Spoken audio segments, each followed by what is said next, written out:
दोस्तों, मैं आचार्य वसुधा आप सभी का हार्दिक अभिनंदन करती हूं आपके अपने YouTube चैनल गुरु सप्तऋषि ज्योतिष शिक्षण संस्थान की ओर से। दोस्तों, आज की वीडियो में बात करने वाली हूं बड़े ही पावन पर्व के बारे में। जी हां, सुहागनों का एक ऐसा त्योहार जिसे हम बड़ी ही इच्छा के साथ करते हैं, अपने पति की लंबी आयु के लिए करते हैं, निरोगी काया के लिए करते हैं और भगवान के आशीर्वाद प्राप्ति के लिए करते हैं। समझ गए? जी हाँ, जेठ मास अमावस्या यानी कि ज्येष्ठ मास की अमावस्या तिथि को मनाया जाने वाला ये वट सावित्री व्रत, बहुत से लोग इसे बड़ मावस भी कहते हैं। इस दिन शनि जयंती भी होती है।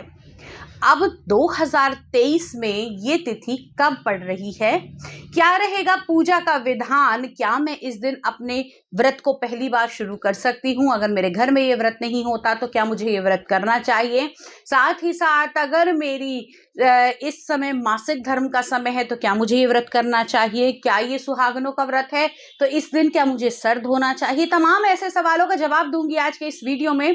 चैनल पर बने रहिए और वीडियो को अंत तक देखिए। लेकिन सबसे पहले, अगर अब तक चैनल को सब्सक्राइब नहीं किया है तो प्लीज सब्सक्राइब कर दीजिए, साथ ही साथ बेल आइकॉन को जरूर दबा दीजिए ताकि आने वाले सभी वीडियो आपको समय से मिल सकें। तो चलिए बात करते हैं वट सावित्री व्रत के बारे में।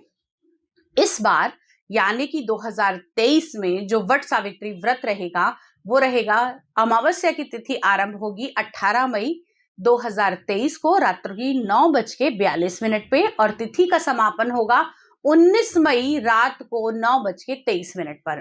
तो हिंदू पंचांग के अनुसार उदया तिथि में व्रत का विधान किया जाता है, तो 19 मई को ही ये वट सावित्री व्रत रखा जाएगा। जैसा कि नाम से ही सार्थक है, बड़ मावस वट सावित्री व्रत, इस दिन भगवान के वट वृक्ष की पूजा का विशेष महत्व रहता है। अब ये तिथि में सबसे पहली बात कि जो पूजा का शुभ मुहूर्त रहेगा वो कौन सा रहेगा। इस बार पूजा का जो शुभ मुहूर्त रहने वाला है वो रहेगा सुबह 7:19 से लेकर 10:42 तक का ये समय। इस समय पर आप अपनी पूजा निर्विघ्न तरीके से कर सकती हैं। अब अगर आप पूजा करने जा रही हैं, आपको ये नहीं पता कि आपको कौन कौन सी सामग्री की आवश्यकता है, तो जल्दी से पेन और पेपर उठाइए और नोट कीजिए पूजा की सामग्री।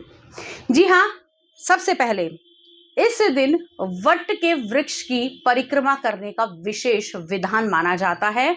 तो सबसे पहले रखिए थाली में कच्चा सूत। उसके बाद में आपको रखना है वट वृक्ष के, या तो अगर आप वट वृक्ष पर जाकर पूजा कर रही हैं तो कर सकते हैं, अगर नहीं कर रही हैं तो वट वृक्ष की एक टहनी आपके पास अवश्य होनी चाहिए। ये टहनी आप एक दिन पहले लेकर आ सकती हैं, क्योंकि वट वृक्ष के पूजा वाले दिन वट वृक्ष के पत्ते ना ही तोड़े जाते हैं, ना ही इसकी टहनी को हाथ लगाया जाता है। तो एक दिन पहले आप ये टहनी लेकर आ सकती हैं। इसे किसी भी गमले में लगाइए, किसी ग्लास के अंदर रखिए जहां पर ये पत्ते इसके सूखे नहीं। अगली चीज, 1 लोटा जल जो आपने वट वृक्ष की जड़ में देना है। इसमें आप कच्चा दूध भी मिला सकती हैं। साथ ही साथ आपको चाहिए हल्दी, कुमकुम, केसर और साथ में आपकी सभी प्रकार के श्रृंगार की सामग्री। इसके अलावा लोगों के यहाँ बहुत से अलग अलग विधान हैं। कहीं पर भीगे हुए चने इस्तेमाल किए जाते हैं पूजा के लिए, कुछ पुए और पूड़ी बनाते हैं कुछ लोग इसी दिन, अगर हम देखें तो इलायची दाना रखते हैं, जो मीठा वाला होता है व्हाइट वाला, वो इलायची दाना रखते हैं। कुछ लोग इस दिन हलवे से भी पूजा करते हैं। तो जैसा आपके घर के अंदर विधिवत चल रहा है आप ऐसा कर सकती हैं। साथ ही साथ किसी भी पूजा में अगर आप मिट्टी के कलश की स्थापना करती हैं तो वो बहुत सर्वोत्तम माना जाता है। इस दिन आप अपने घर में अगर पूजा कर रही हैं तो एक मिट्टी के कलश के अंदर हल्दी की गांठ, सिक्का और मौली, साथ ही साथ इसके नीचे कुछ गेहूं के दाने अवश्य रखकर आपको कलश की स्थापना करनी चाहिए। कलश की स्थापना के बाद में देसी घी के दीपक से इनकी पूजा की जाती है। परिक्रमा करने के लिए आप परिक्रमा करेंगी कच्चे सूत के साथ में करेंगी, तो जो परिक्रमा करेंगी उसके लिए आप मीठी टॉफियां ले सकती हैं, आप छुआरे ले सकती हैं, आप बच्चों को देने के लिए किसी भी प्रकार का मिष्ठान ले सकती हैं, मेवा ले सकती हैं। हर परिक्रमा के साथ एक चीज अर्पित अवश्य करनी है। इसके बाद में अंकुरित चने अगर आप रखती हैं तो ये बहुत ही शुभ माना जाता है। व्रत खोलने के लिए जो चने होते हैं वो भीगे हुए चने से किया जाता है, लेकिन अंकुरित चने जो होते हैं वो माने जाते हैं कि जब आप अंकुरित चने वट वृक्ष की जड़ में अर्पित करती हैं, ये संख्या 5, 7, 9, 11, 21, 31 कितनी भी हो सकती है, इसको अर्पित करने से आपके घर की वंशवेल सदा फलती फूलती रहती है और आपके घर के अंदर किसी भी मुसीबत का वास नहीं होता है। परेशानियां आती हैं लेकिन आते के साथ ही वो चली जाती हैं, क्योंकि देखिए मानव जीवन है, कभी ना कभी कुछ ना कुछ चलता रहता है, लेकिन इस विधि को करने से आपके घर से टेंशन मुक्त आप हो जाते हैं। अब इस दिन आप लोगों को और क्या क्या करना है, इस दिन आपको 16 श्रृंगार करने चाहिए। जी हाँ, अगर आप विवाहित हैं और आप ये पूजा कर रही हैं तो इस चीज का विशेष ध्यान रखिएगा। इस दिन कुमकुम, मेहंदी, हल्दी, अलता, सिंदूर, चूड़ियां, चुनरी, बिछुआ, बिंदी, इन सब का बड़ा ही विशेष महत्व माना जाता है। ये सारी सामग्री पूजा में अर्पित भी की जाती है।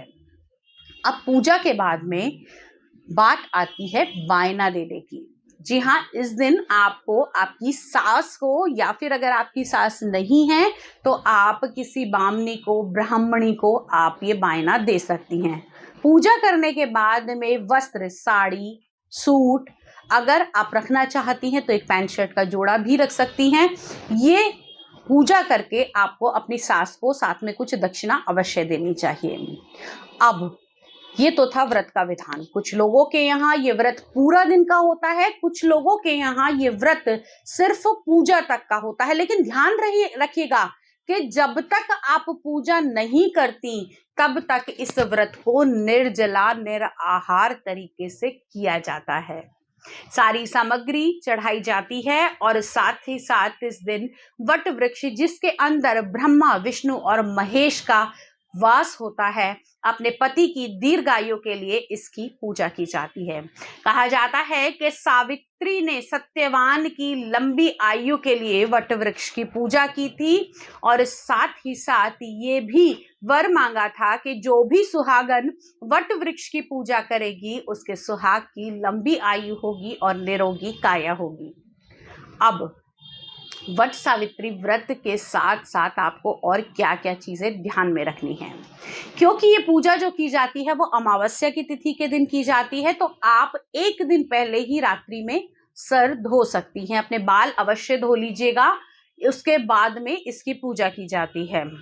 दूसरी चीज, बहुत सारी लेडीज का ये मेरे साथ सवाल होता है कि मैम अगर हमारा पीरियड्स का टाइम चल रहा है, मासिक धर्म का टाइम चल रहा है, तो क्या हमें ये पूजा करनी चाहिए या हमें ये व्रत रखना चाहिए? तो आपको ये बता दूं कि आप इस दिन ये पूजा कर सकती हैं, निसंकोच आप इस दिन व्रत रख सकती हैं, लेकिन जो पूजा करने का, माफ कीजिएगा, जो पूजा करने का विधान है वो आप अपने परिवार से या फिर किसी और स्त्री के द्वारा ये करवा सकती हैं। लेकिन ध्यान रहे कि आपने इस दिन पूजा का सिंदूर अवश्य लगाना होता है, तो आप उस सिंदूर में से थोड़ा सा सिंदूर उनसे लेकर अपने माथे पर अवश्य लगाइएगा। पूजा की सामग्री को आपको हाथ नहीं लगाना है। वायना हाँ आप अपनी सास को आसानी से दे सकती हैं। अगली चीज, अगर आपके इस समय में कोई ऐसी परेशानी चल रही है कि आप व्रत नहीं रख पा रही हैं, तो उस परिस्थिति में आपको पूजा अवश्य करनी चाहिए। इस दिन आपको तैयार भी होना है। पूजा अगर नहीं कर सकती तो पूजा आप लोग ना करें, लेकिन आपको सुहाग का सारा सामान इस दिन अवश्य इस्तेमाल करना चाहिए। अब इसके अलावा एक चीज जो आपको अवश्य करनी है, इस दिन आप लोगों ने आपकी शादी की चुनरी, साड़ी या फिर कोई भी ऐसा वस्त्र जो आप पूजा के समय अपने सुहाग की निशानी के मात्र से पहनती हैं, वो अवश्य धारण करना चाहिए। देखा जाए तो हिंदू धर्म में सुहागनों के लिए एक बहुत ही पवित्र और बड़ा व्रत माना जाता है और इसकी पूजा करने से मेरा ये मानना है कि निश्चित तौर से आपके पति की आयु दीर्घ होती है और आपके मन को भी बहुत ही प्रफुल्लित तरीके से आप रहती हैं और अपने मन के अंदर आपके पति को लेकर और स्नेह बढ़ता हुआ दिखाई देता है।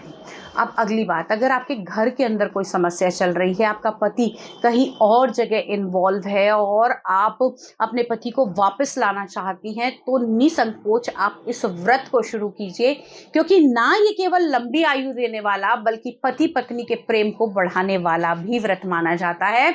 आप इस व्रत की पूजा अवश्य कीजिए। ये व्रत आपके लिए बहुत ही शुभ और लाभकारी हो। इसी मनोकामना के साथ आज आपसे विदा लेती हूँ। अगले वीडियो में आपसे फिर से मुलाकात करूंगी। तब तक के लिए जय मां भगवती।